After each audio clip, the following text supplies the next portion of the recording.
Howdy folks. I want to show you something that I think is kind of cool. I'm trying to make, what is it called? Lemonade out of the lemons.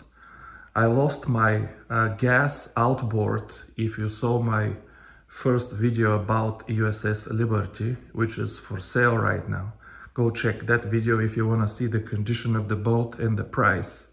I'm looking for a new boat now. And I can afford a new boat. The question is what to do with this boat. And the other question is, I don't want to go on the market and buy whatever I can find right now. I need some time to, first of all, decide what I want exactly, because there are some options on the market. It's not like during COVID.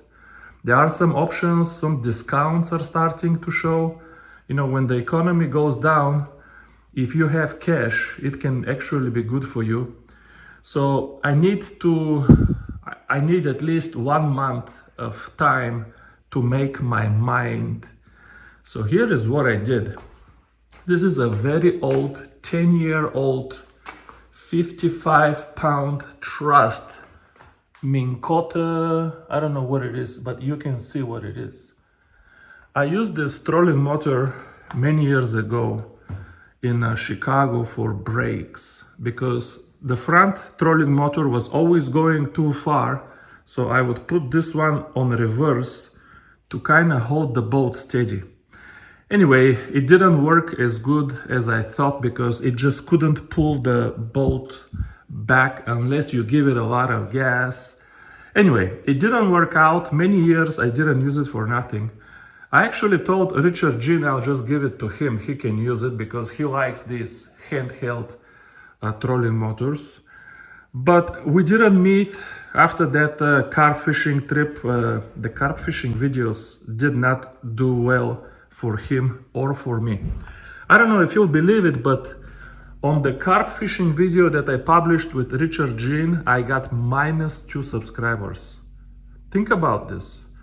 For first time I published a video with Richard Jean and I got -2 subscribers. So no carp videos, I haven't met him, I didn't give it to him, and now I think I can use it, because you need a second trolling motor even if you want to use the boat electric only. It's kind of difficult to push it onto the trailer. Those of you who have a boat, you know what I'm talking about. Yes, I can step on the trailer and winch the boat, but you want to step on the trailer and it's difficult to push it onto the trailer with just the front trolling motor. And this one, when I turn it on 100%, it pushes pretty good, especially if you drop it under the boat and you're pushing forward. It pushes pretty good. Before I was using it kind of in reverse, but when you do in reverse, the water is hitting the boat and it's negating the impact. If you can imagine how the vectors work. Yeah, it's pulling the boat back, but the water is hitting the boat and it's pushing the boat forward. It really didn't work well. But I think with this trolling motor, when I drop it and it's turned around forward, it will be like a tiller, 55 pounds of thrust of tiller. I can push the boat forward. Also, if something happens with one of the electric trolling motors, I can use the other one to get to the bank. It's like an extra safety. And even this thing here fits. Look at this. So when you're traveling on the highway, it's not gonna dangle behind the boat. It's absolutely steady. I think I can fish with this setup for at least a month. Maybe negotiate some discount with some of the boat manufacturers. I don't know if somebody heard about me. I already have 1 or 2 boats lined up. We'll see any of those manufacturers has heard about me and wants to do some kind of partnership with iFish. But at least a month. I can't obviously fish big lakes because over there you have big waves and this is not going to be enough. But smaller lakes and not go too far from the ramp, You know, I don't have to fish big lakes all the time. The only thing in the winter that I need to fish is Nickajack Dam, but there is no current there. So I think as long as I don't go down the river, I can still fish there just fine. I don't know. You guys, let me know. What do you think? Any ideas of how to use this boat without a gas motor? I don't know if you know, but Mercury makes some very powerful electric outboards. I can make this boat a super cool electric only project. Right now, the Mercury electric outboards cannot get you up on plane. I talked to a mechanic, I talked to Mercury. The biggest one they have is 15 horsepower equivalent. That will not get you up on plane, but they release new models every year. So now I'm thinking, because if I cannot sell this boat with all of this stuff, you know, for this low price, it doesn't make sense to sell it at all. Maybe use this one for carp fishing, but the new one for, you know, crappie fishing, so I don't need to flop carp on the new boat. Maybe I can use it for something. I'll see how the electric outboard works. If I like it, but I feel I need just a little bit more power, I can get a Mercury electric outboard. Right now I'm charging here.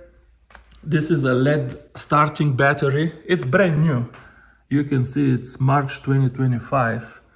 So it should be okay. I'm not gonna use this trolling motor to fish at all. It will be strictly just for a few minutes to push the boat on the trailer at the end of the trip. But if I like it, I'll probably replace the LED battery with a lithium battery. I'll put it here. I think this will actually fit. If I spin this battery like this, I can fit two lithium group 27 batteries here and have two 100 amp lithium batteries here on the back. And I can put some pretty powerful electric trolling motor on the back. What do you guys think about having two Garmin Force trolling motors? You can adjust the boat any way you want. What about putting the old one on the back and a new one on the front, and then go somewhere and hit spot lock on the back of the boat? You know, some very interesting options. Do you have any ideas of something cool that I can do now that I don't have a gas motor with the boat? What can I do with it now? Yeah, I'm kind of, you can tell from my voice, I'm not that upset anymore. Maybe there is some opportunity here for some cool project. I just don't know how I'm gonna fit this boat and the new boat in the garage here. The wife and the family, when they bring the groceries from the store, they always come from here because we have a second fridge here and they dump the shit here. It's kind of messy now, but I'm gonna fix it. They were camping, that's good to go. If I put the second boat here, it will really be on their way. If I put the second boat here, technically I calculated they will fit two of these. But this one has to be all the way against the wall. This one all the way against the fishing rods, and they will still be right next to each other. So when you're pulling them back and forth, it will be a challenge. You gotta be very careful. So no good solution. Maybe I'll build something like a carport, but a boat port in my backyard. I have so much space in my backyard anyway, and we don't really play soccer or frisbee or anything. I have space to build one carport and I can keep the second boat there. For right now, I'll probably put it here just because it's kind of easier to fit. And yeah, wifey will not like it, but I will tell her it's temporary. Yeah, that's the plan for now. I did a bunch of good things. I haven't fished from a boat in a long time. 2 weeks I haven't fished. But this assembly here was, if I show you the wood, it was all broken up and started to wobble a little bit. I put brand new wood here. I put 6 new bolts, shims. Everything is so tight and strong now. If you're wondering why I put wood everywhere in the boat, this boat doesn't have good flat surface for trolling motor. You just get a little bit of aluminum here and that's it. But this is not enough to hold all of the bolts. They go up to here. So where do you put the bolts, the other bolts?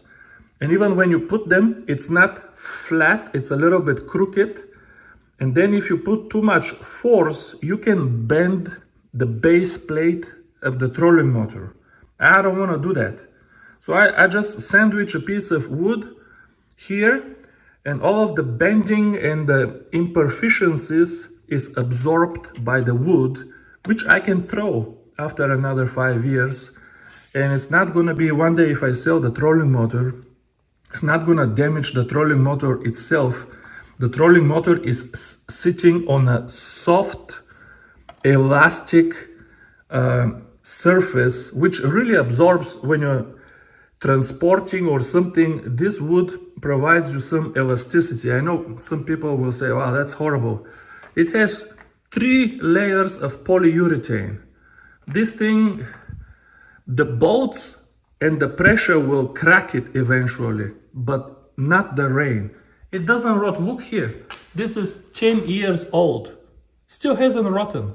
If you wrap it with polyurethane, wood can last forever. It's the bolts and the pressure that destroy it. Look at this. Look how beautiful it looks. Yeah, I'm gonna put 2 batteries here. Okay, just wanted to let you guys know, today it's only like 40 degrees outside, but the wind is 5 to 10 miles per hour. I might go out just for, I don't know, 1 hour on some small lake nearby to test my setup. That's it from me. Thank you guys for those who watched. See you soon. Bye bye.